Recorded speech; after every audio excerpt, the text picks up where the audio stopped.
कथा कहानियाँ चैनल में आप सबका स्वागत है। आज हम वामन एकादशी, जिसे परिवर्तनी एकादशी के नाम से भी बुलाया जाता है, श्रवण करते हैं। युधिष्ठिर बोले, भाद्रपद शुक्ल पक्ष की एकादशी का क्या नाम है? कौन देवता है? क्या विधि है? क्या पुण्य है? सो हमसे कहो। श्री कृष्ण बोले, हे राजन, स्वर्ग मोक्ष को देने वाली, सब पापों को हरने वाली परम पवित्र वामन एकादशी की कथा मैं तुमसे कहता हूँ। हे नृप, इसको जयंती एकादशी भी कहते हैं। इसके श्रवण मात्र से सब पाप दूर हो जाते हैं। अश्वमेध यज्ञ का फल भी इसके व्रत से बड़ा नहीं है। इस जयंती का व्रत पापियों के पापों को दूर करने वाला है। जिन वैष्णवों ने भादों के महीने में वामन देव जी का पूजन कर दिया, उसने मानव त्रिलोकी का पूजन कर दिया। श्री कृष्ण बोले, हे राज शार्दूल, पापों को दूर करने वाली कथा को सुनो। हे नृप, पहले त्रेता युग में बलि नाम का दैत्य था।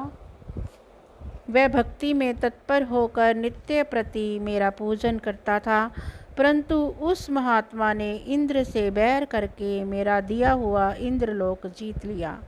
इस बात को देखकर सब देवताओं ने एकचित्त होकर विचार किया कि भगवान के पास चलकर ये सब वृतांत कहना चाहिए।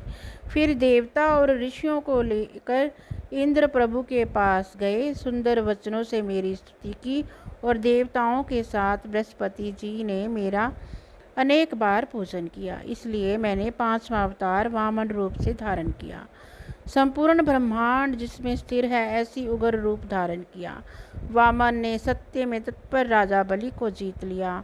युधिष्ठिर बोले, आपने वामन रूप से असुर बलि राजा को कैसे जीत लिया?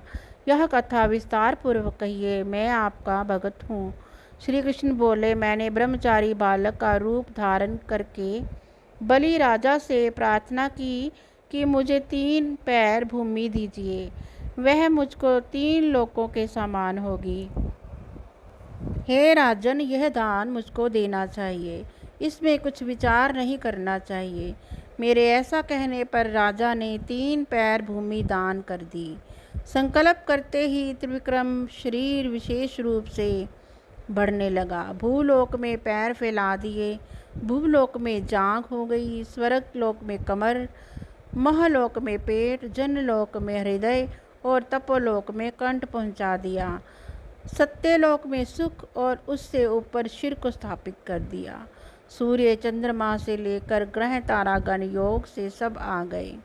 इंद्र से लेकर देवता, शेष जी से लेकर नाग, यह वेद के मंत्र से अनेक प्रकार से स्तुति करने लगे। तब बलिराज का हाथ पकड़कर मैंने उससे कहा कि एक पैर से तो पृथ्वी और दूसरे से स्वर्ग नाप लिया। हे अनक, मेरे तीसरे पैर के लिए स्थान बतलाओ। इस तरह मेरे कहने पर राजा ने अपना मस्तक दे दिया। तब मैंने इसके माथे पर एक पैर रख दिया। फिर मेरी पूजा करने वाला बलि राजा पाताल को चला गया।